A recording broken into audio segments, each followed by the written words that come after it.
Welcome to another episode of the CPG Guys podcast.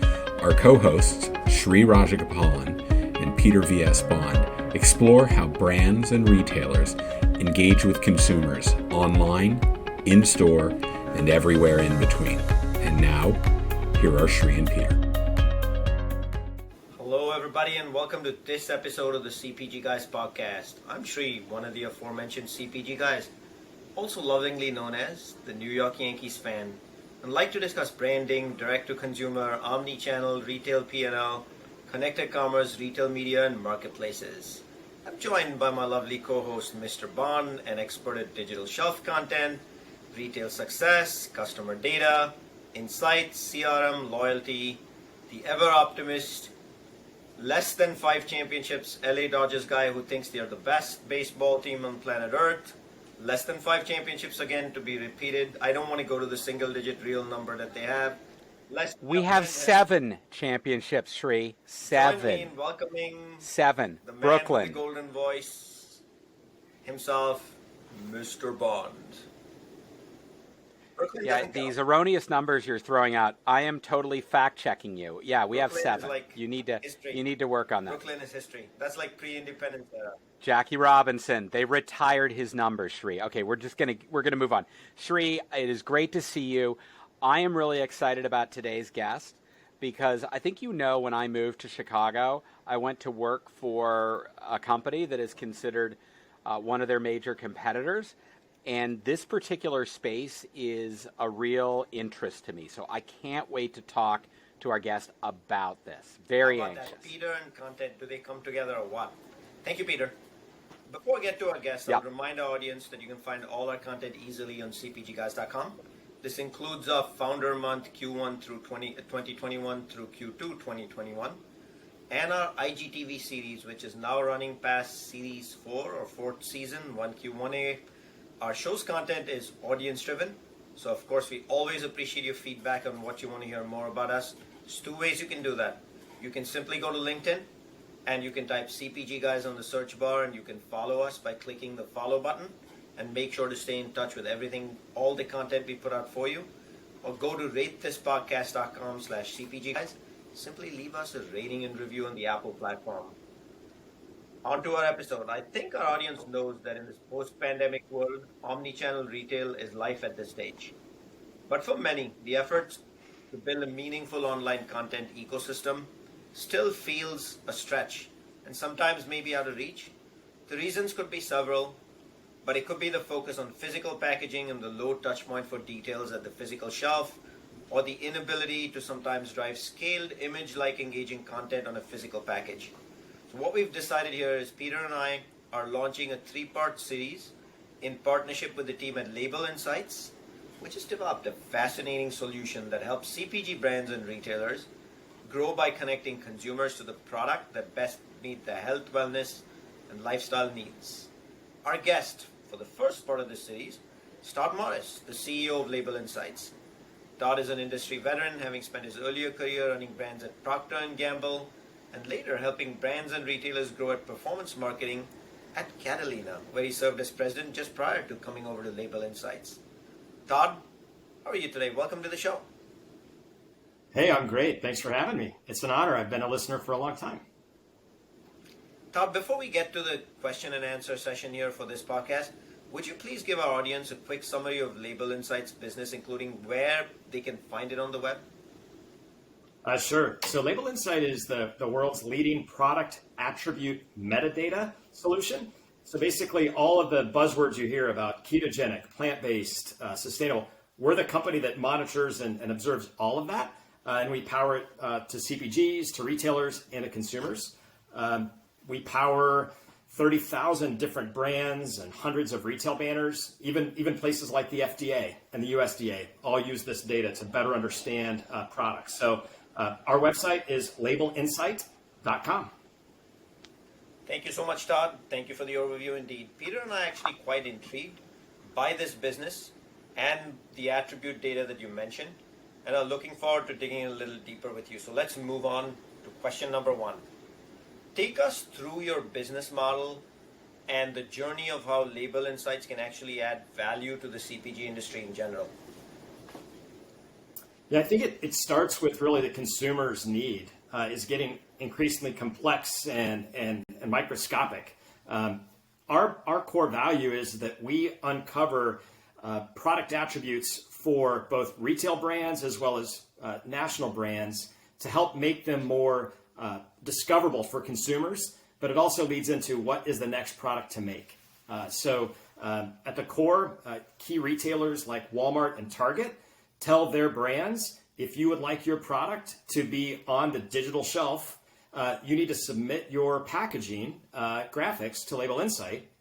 We then decompress or deconstruct all of that and then give back to Walmart and Target and others attributes on those products that help make the products more discoverable for the consumers on those sites. And so that's the core, I guess I would call it the primary model, is where we started a retail first and then building a syndicated brand network of content that then can power retailers as well as other brands. Hey, Todd, thanks for joining us today on the podcast. It's terrific to have you here. As I mentioned in my intro, I've been aware of this space for about 4 years since I first moved to Chicago. I'm now on the East Coast, but I'd sure love to know from you, if you look back at the origins of the organization, what were kind of the trends that were going on in the CPG industry that led to the creation, and what were kind of some of the core capabilities you thought could differentiate LabelInsight from competitors? Yeah, so our founding goes back well over 15 years in New Zealand. Our founder's father had a heart attack, and the doctor said something simple: follow a heart-healthy diet. And our founder said, what's heart-healthy? How do I find things that are heart-healthy? And he realized there was no good way. And so he started reading the labels in stores. And then he started building an Excel spreadsheet because how much sodium is all relative to how much of other things are in the product. So he built his own database. And so for many years, he would take pictures of products. He would maintain it in Excel spreadsheets. But at the core of it, it was a very human need, which is I've got to live my life better, and I need to follow a certain diet regimen. Well, today, there are over 200 million shoppers in the United States alone who are on some type of dietary regimen, either due to an intolerance and allergy or through just a lifestyle goal. So, today there are more people on a specialty diet or lifestyle than there are people with driver's license. So what was once I would call it a niche kind of need, which is specialty diet needs, is now extremely mainstream. And I think you add that to e-commerce and you put the two together and say people with very specific needs and now a place to search and query to find them creates a real unique opportunity. And that's what's propelled our company growth at such a lightning speed in the last couple of years. Thank you for that, Todd. And now I'm going to get a little more deeper into the world of product attributes. Can you give us the 101 or the DNA of product attributes for our audience? And I really mean the 101 or the DNA of product attributes. Yeah, I think we all know like the product attributes, and we grew up with things like maybe the pack type, the category, the smell, the form. But today it goes a lot deeper, all the way to was it sustainably grown? How much sodium is there? Is it genetically modified? All of these unique levels or really deep DNA understanding of products is what we say when we say a product attribute.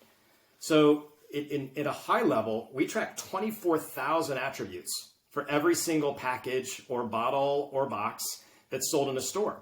And that tells you everything about the ingredients, any marketing claim that's on that package, any certification, such as a verification of USDA organic or otherwise. So all of these things basically tell you at the very essence, what is this product?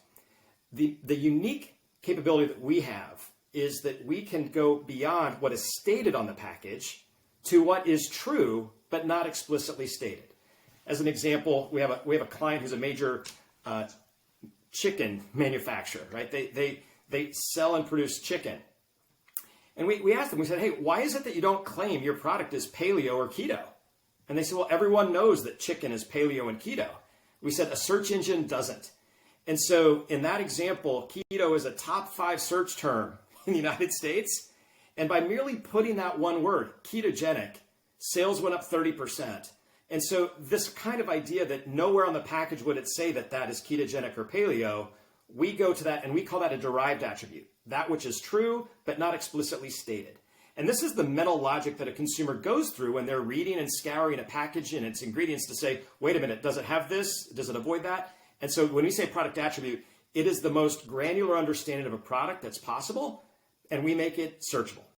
You know, Todd, it always amazes me that consumers don't intuitively understand that water is gluten-free. But you know what? You're right. A search engine doesn't know that. And so helping to bring these products into the awareness part of the funnel, you know, the very top of the funnel, if you don't do that, then on a digital shelf, people aren't going to find those products because they are, to your point, trying to live authentic, health-related lifestyles. So as we start to think about the impact of the pandemic, more consumption is taking place at home. So help us understand how brands can leverage these attributes, not only from an SEO perspective, but from an insights perspective, so they can analyze business. And, you know, what are all the different areas that these attributes, when applied to a brand's business, that they can touch? Yeah, so I would actually start all the way back at the innovation cycle, right? I think it starts with what do consumers want, which has always been the age-old question. But today we have a lot of new signals. So we actually see the consumer search terms of what are they typing at top retailers. And for example, what we find is that 80% of searches on top retailers don't include a brand name. 80%, I'll say that again, 80% of product searches do not include the brand name. What do they include? They include attributes, which are basically signals of need, right? And that could be paraben-free shampoo. It may be low sodium or low calorie or 0 calorie ice cream. And so those signals can inform a very different innovation cycle for brands. And so I think it starts with the way that brands can be formulated. I think we've seen all the challenger brands in recent years that come out with a very unique positioning against a very core need that maybe many brands just overlooked and thought that, hey, that's too small for me. So I think that innovation is one application. And so brands today can actually formulate in advance, knowing how is their product going to score at top retailer scorecards on their health and wellness, and know, oh, wait, this formulation is going to meet the mark or it's not. Then I think groups can use it for insight, additional insight of knowing how do I compare versus my competition on all these things that are important to consumers. And finally, how do you get activation? And so how do people find you on the shelf? One way that we do that is we actually found that over 80% of brands fail to claim one of the top 3 most searched for attributes that their brand actually meets. So think of it this way. The consumer wants it, your brand does it, but 80% of the time you're not claiming it. And so that on the activation, we just connect that dot so that if you do meet that need and the consumer wants it, it's now there in your description online. So those are some of the ways that brands are using this data to power all the way from innovation to activation. I love, Todd, that you actually went a little deeper than connected a brand to the attribute, etc. But there's also another ecosystem that we have in the industry, and it's actually called retail, which is how the conversions happen or the consumer actually gets their product fulfilled. But if I wore that retail hat for a second, we've talked a lot about brands and the importance of attributes. Do they focus on a different set of attributes that are meaningful to them versus what brands focus on, which are the ones that you already talked to with that keto example? So I love retail, and I think so much of our world starts and ends in retail today. So what we found is that actually retailers are leading and are farther ahead than most CPG in thinking about these attributes on a more holistic basis. And so for retailers, this plays itself out in terms of the shelf tags that they may offer. Like at Target, they have Target Clean, Target Healthy, no animal testing. All of these are actually shelf tags that Target makes available and obvious to their guest. As well as within Target, we are part of what powers the Target wellness icons. So you can actually go on Target, select a product and see this is made for dry skin. This is for mixed skin. So all of those icons make it very easy for the consumer to find what they're searching for. And it really actually is better than the in-store experience because you don't have to look at the package. Target actually gives the consumer that vote of confidence right there on the digital shelf, as an example. We see retailers using this for category management. One top retailer used this to understand that they were meeting the plant-based trend everywhere except in frozen food. And when they looked at it, they're like, how is plant-based up 31% across the store, but at this category, it's only up 1%? They looked at it like, oh, we don't have any plant-based frozen entrees. So we had to change the assortment, and that's another way. I think in a very cool new way as a consumer, we're working with a very large e-commerce marketplace, and they're going to start powering their product replacements using a DNA match of the product versus allowing the picker to find the best replacement. So today, I'm sure we've all had our story about how we placed an order and something different got recommended or in our basket.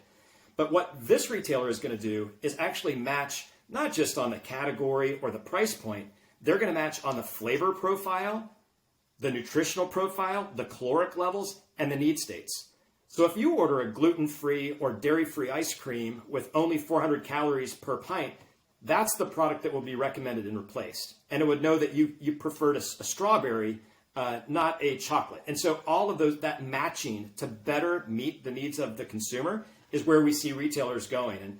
And with their great advantage with loyalty data, their ability to put this attribute data to really get to the next level of personalization is where we see retailers actually leading in the use of this. Todd, this is really terrific because I've talked on previous episodes about my biggest beef with online grocery shopping is that substitution impact. I've deactivated it on so many of my e-commerce grocery solutions because I've been so disappointed with what I've been given because it doesn't match what I think is a good substitution. It sounds like you've got some better science behind this that'll ensure that I want to turn this functionality back on so that I don't end up just getting nothing rather than an opportunity to get a great substitution. So that's really powerful. I follow your site. I see a lot of the content you're producing. I'd sure love, because talking about all these things, I know you guys do a lot of research around the importance of these attributes in helping retailers and brands connect with consumers. What kind of insights are you focusing on right now to really showcase the transition, particularly during this pandemic time? Well, we do love our research, right? We're all, data geeks at heart, which I'm proudly wear the jersey on that. I think the most interesting one was we just did a report. We looked at the top 30 retailers, and we're trying to answer, if you're a person with a specialty diet or need state, let's say that you have a peanut allergy. Let's say that you're on the paleo diet. Let's say you like vegan, right? All of these are very common. In fact, they're the top searched for attributes that people look for. So we looked at the top 30 retailers and we said, how well do they shop? And what we found was actually that 95% of the products that were in inventory that met the need state didn't appear on the shelf. So said another way, the shelf was 95% empty for top consumer need states. Now, of course, people had products there, but for the consumer who typed in organic, that actually was better. 35% of the actually organic products appears on our shelf. So the organic shelf was 35% full. But if you go to things like keto, 99% of qualifying ketogenic products didn't appear on the shelf. And all that means is massive missed baskets and conversion opportunities. And so that's what I think the biggest research I found is as great as we're doing as an industry on really designing for consumer needs and building e-commerce, there is a massive gap that is rather obvious, which is it's a top consumer need. Get them tagged right, and you're going to sell a ton more. And that's probably the biggest research that we just did in the last few months that I thought was pretty enlightening because these are the top 30 retailers. This was not the long tail. So on the CPG side, the interesting research we did is we looked across the top, I don't know, it was like 1,000 brands, and we compared it against the top search terms for their categories. And what we found is that over 50% of the top brands failed to claim the number one most searched for attribute from consumers in their category. Again, I was saying again. And again, I grew up in this way. Like, I'm a CPG marketer to start with. But 50% of brands didn't claim the number one searched for term. 80% missed one of their top three. All that just tells me is low-hanging fruit to figure out what do people want, I meet it, and optimize the way you're describing your product. So, but the complexity of that, just to make it a little bit, so, well, gosh, are they stupid, or why are people not doing it? The answer is they change a lot. So in looking at skincare at Walmart, the top search terms in Q3 of last year to Q4 changed 90%. What people looked for in skincare at Walmart, Q3 to Q4, only 10% stayed the same. So part of that is consumers are fickle. They change very quickly. And so, but as you think about those two broad things, that just shows me big opportunity, because if you can get the system right to understand needs and tag the products that meet them, now you've got an ongoing means of building bigger baskets all around. You know, a lot of those statistics, the 35%, fairly sends a chill up my spine. Also, more importantly, what it conveys to me, Todd, is it's a missed opportunity. And a missed opportunity, of course, in the world of search, unlike a physical shelf, you miss it, it ain't coming back. And even if you want it back, it requires, quite a multitude of investments and an order of magnitude number to bring it back in the ecosystem. So thanks for patiently giving us those two examples with two different lenses. We already discussed, therefore, how product attributes feature in an SEO search, because it looks like that's what consumers are actually looking for. It's the attribute-based search. And obviously, we've declared, not knowing up in search results is one of the most painful things that can be experienced. If you kept that in mind, Todd, what is your practical advice for both the retail side of the fence, where the consumer picks up the product, as well as for brands with their storytelling? I think the practical advice is, like everything else we do in the world of retail and CPG, is you got to have a good, repeatable system for it. It can't be a one-time event. And I think a lot of people say, hey, great, let's tag it. But like in that example of the skincare, 90% changing month to month or quarter to quarter, I think the number one thing is, do you have a good system to be able to do it? And is it scientific? Many of these, I would call it attribute understanding or shelf tagging or badging programs are still done subjectively. We frankly have built the science behind it so it does scale and get faster. But some people are just still checking a box. The brand is submitting their package and they're clicking out the attributes so that it gets right across the retailer. Well, is that sustainable and is it scientific? What we've made possible, and as an example, we have a partnership with a very large, product information management system. We will feed it automatically with all of the boxes that should be checked. And so what they say is, you complete the information, it's accurate, it's scientific, so it can scale. And I feel like that's where we need to get to. So the advice I would give is make sure it's scientific and it's scalable because of that. Thank you, Todd. That's great. And I guess my last question for this episode is, let's now expand that on beyond just the digital shelf and talk omni as a whole. So physical in-store, and because we still know that most food sales are occurring in the physical environment. Yeah, we've seen tremendous growth in digital sales, but physical is still pretty big. So what's your advice to brands and retailers about getting into making sure that they are leveraging all these advantages, and the fact that all hope is not lost? There is a path to success here. Yeah, definitely. It's an omni world. We talk to a lot of retailers and brands who say that the data they use for their stores is different than they use than their online systems. And clearly that's number one, which is build it omni, not by channel, which again, I think we've all heard a million times, but still exists. I think the second is, use this data to discover your blind spots. And if you don't know what consumer needs that people are searching for that you're missing, you should probably make sure you know that, because that's going to be relevant whether they're searching in the engine or whether it's going to educate how you package your product and what basic copy that should be on the package. So that's where I feel like this understanding of consumer needs pulled through all the way from the product to the shelf to merchandising is going to really help us, because this trend is growing exponentially. This movement that food is medicine, or new generation being even more hyper aware, this is only intensifying. My daughter is 18, and I was looking at joining this company a couple years ago, LabelInsight, and I said, I don't know though, do you think this is a big deal? And she said, Dad, I only wear paraben-free makeup. And my sixth grader, she said, and Dad, I only do non-animal tested. Hello? And it just struck me that even a sixth grader was awareness of a product attribute.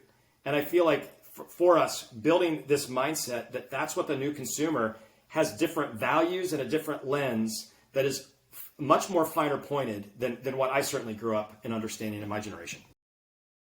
I want to remind our audience that you can find all our content at cpgguys.com, where you can find everything from our work we did on profitability of omnichannel, all the way to our founders Q1 and Q2 2021 episodes. And we'd love for you to rate and review us on ratethispodcast.com/cpgguys, since the show is really shaped by what you tell us you'd like to hear on it and from who. Todd, I can't thank you enough for appearing on the podcast. And can you take a second and just remind our audience one more time where they can find out more about LabelInsight, or if they want to engage with LabelInsight, what's the easiest way for them to do that? Yeah, easiest way, LabelInsight, just one insight, LabelInsight.com, and easy ways to find us right there. Also want to remind our audience that, of course, that link, as well as where to go to find LabelInsight, will be available in the liner notes of this podcast. So if you check it out, easy click for you. Remember, this is a 3-step partnership. This is just episode 1, so we have part 2 and part 3 coming out. We'll be decomposing a lot more about what LabelInsights does and how it adds values to brands as well as retailers. And this world of product attributes and the way Todd explained it regarding search and how it impacts search, and the statistics he gave of the 35% formula on the organic side and other searches where he actually said more than 90% on one instance where opportunities are being missed out, are extremely powerful words.